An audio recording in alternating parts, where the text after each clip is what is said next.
Le projet régional d'appui au pastoralisme au Sahel, phase 2, PRAPS 2, financé par la Banque mondiale, s'inscrit dans la continuité et le renforcement des acquis du PRAPS 1. Il concrétise les engagements de la déclaration de Nouakchott du 29 octobre 2013 visant à améliorer durablement les conditions de vie des communautés pastorales du Sahel. Présent dans les régions d'Agadez, Dosso, Maradi, Tawa, Tillabéri et Zender, le PRAPS 2 agit à travers plusieurs composantes, dont l'une des plus stratégiques, l'appui à la production fourragère. L'évaluation de la production fourragère intervient au moment, juste avant la récolte de ces semences, de ces spéculations. Donc il y a une mission conjointe nationale et régionale qui part pour évaluer cette production fourragère pour alimenter les bilans fourragers. Donc cette évaluation est réalisée selon la méthode harmonisée PRAPS 2 d'évaluation de la production fourragère. C'est une méthode qui a été harmonisée en 2023 suite à une visite d'échange entre ceux deux PRAPS pays qui se sont entendus sur comment harmoniser et mener cette évaluation de la production fourragère. Parce qu'il y a des semences qui la méthode classique de 1 mètre carré ne peut pas satisfaire effectivement le besoin de cette évaluation. Donc c'est pourquoi ils ont adopté une nouvelle méthode qui est basée sur un plateau de 4 mètres carrés. Cette sous-composante promeut la mise à l'échelle des cultures fourragères au sein des centres secondaires de multiplication de bovins et de sous-projets de chaîne de valeur à travers une approche participative à haute intensité de main-d'œuvre, le IMO ou Cash for Work.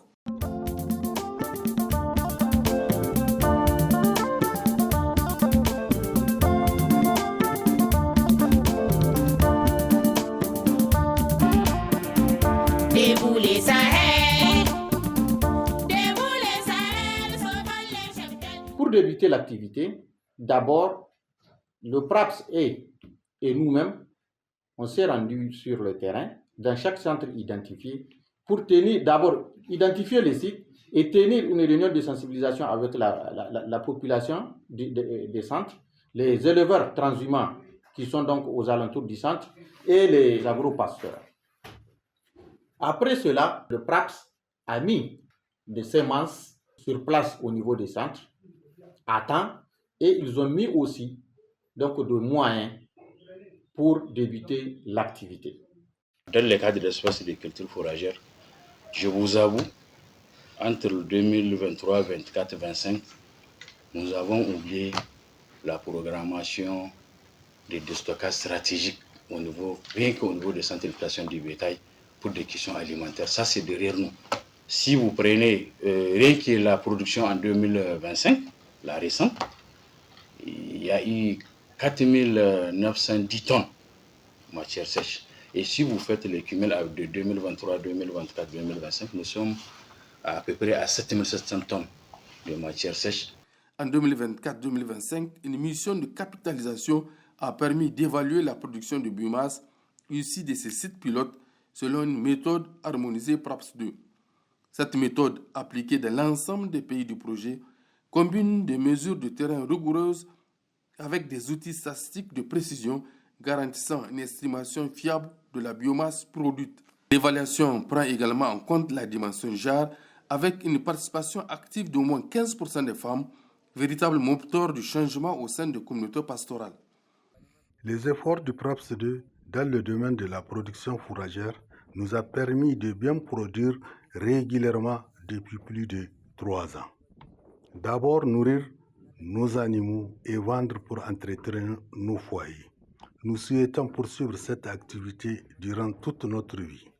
Merci PRAPS. Nous, producteurs, nous avons intégré désormais les cultures fourragères à leur pratique. Nous réduisons notre dépendance aux importations et améliorons notre résilience face aux aléas climatiques.